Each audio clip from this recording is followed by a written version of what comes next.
കരുത്തുള്ള സംഘടനയുടെ അവകാശികളാണ് സർക്കാർ ജീവനക്കാർ എന്ന് പറയുവാൻ ഞാൻ ഈ അവസരം വിനിയോഗിക്കുന്നു. ഞാൻ ദീർഘിപ്പിക്കുന്നില്ല.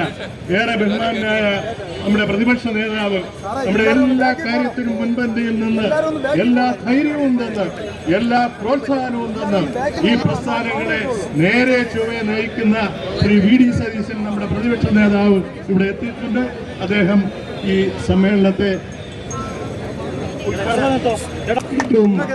പ്രിയങ്കരായ അധ്യക്ഷൻ ജയകുമാർ, APCCയുടെ ജനറൽ സെക്രട്ടറി പ്രിയപ്പെട്ട അഡ്വക്കേറ്റ് ജി സുബോധൻ, വിവിധ സർവീസ് അധ്യാപക സംഘടനാ നേതാക്കളെ, പ്രിയപ്പെട്ട സുഹൃത്തുക്കൾ, ഇന്ന് സർക്കാർ ജീവനക്കാരും അധ്യാപകരും ഒരു പണിമുടക്കിന് സംസ്ഥാനത്തിൻ്റെ ചരിത്രത്തിലില്ലാത്ത തരത്തിൽ ജീവനക്കാരോടും അധ്യാപകരോടും സർക്കാർ കാണിച്ചിരിക്കുന്ന കടുത്ത അവഗണനയ്ക്കെതിരായിട്ടാണ് ഈ സമരം.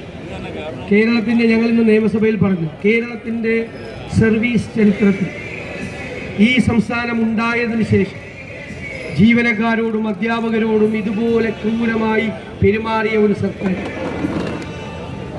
നമുക്കറിയാം, 19% DA ഉൾപ്പെടെ, DA കുടിശ്ശിക ഉൾപ്പെടെ, ലീവ് സറണ്ടർ ഉൾപ്പെടെ, ശമ്പള പരിഷ്കരണ കുടിശ്ശിക ഉൾപ്പെടെ 65,000 കോടി രൂപയാണ് അധ്യാപകർക്കും ജീവനക്കാർക്കും കൂടി സർക്കാർ കൊടുക്കാനുള്ളത്.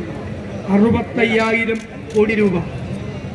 നമുക്കറിയാം, കഴിഞ്ഞ ശമ്പള പരിഷ്കരണ കമ്മീഷൻ വെച്ച് കഴിഞ്ഞപ്പോൾ സർവീസ് വെയിറ്റേജ് എന്നുള്ള ആനുകൂല്യം എടുത്താണ്. സർവീസ് വെയിറ്റേജ് എന്ന് പറയുന്നത് ശമ്പള പരിഷ്കരണത്തിൻ്റെ ആത്മാവ്. അതില്ലാതാക്കിയപ്പോൾ തന്നെ എത്രയോ നിങ്ങൾക്ക് ലഭിക്കേണ്ട തുക നഷ്ടപ്പെട്ടു. പിന്നെ സിറ്റി കോമ്പൻസേറ്ററി അലവൻസ് കളഞ്ഞു, HPA എടുത്തു കളഞ്ഞു. നമ്മൾ 2001 കേരളം കണ്ട ഏറ്റവും വലിയ സാമ്പത്തിക പ്രതിസന്ധിയുടെ സമയത്താണ് ആന്റണി ഗവൺമെൻറ് അധികാരത്തിൽ വരുന്നത്. അന്ന് 20 ദിവസത്തെ ലീവ് സറണ്ടർ കുറച്ച് ദിവസത്തേക്ക് പിടിച്ചു വെച്ചപ്പോൾ 32 ദിവസമാണ് നമ്മൾ ഉൾപ്പെടെ എല്ലാവരും ചേർന്ന് സമരം നടത്തി. ഇപ്പം 30 ലീവ് സറണ്ടർ 5 കൊല്ലമായി പിടിച്ചു വച്ചിരിക്കുക. എവിടെ പോയി ഈ വിദൂഷകന്മാർ? ഈ സർക്കാർ വിലാസം സംഘടനകൾ എവിടെ പോയി?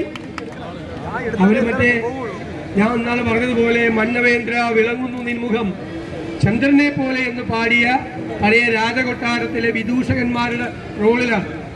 കവിത എഴുതി പിണറായി വിജയൻ കാരണഭൂതനാണ്, ഫിനിക്സ് പക്ഷിയാണ് എന്ന് എഴുതിക്കൊണ്ടിരിക്കുക. ഇവരെ എല്ലാം ആ സംഘടനയിൽപ്പെട്ടവർ തന്നെ ചവിട്ടി പുറത്താക്കും, ഒരു സംശയവും വേണ്ട. അവസാനം ജീവനക്കാർ, ഞാൻ നിയമസഭയെ പറഞ്ഞു, നിങ്ങൾ ഇതിൻ്റെ അതൊന്നും വീഴരുത് മുഖ്യമന്ത്രിയോട്.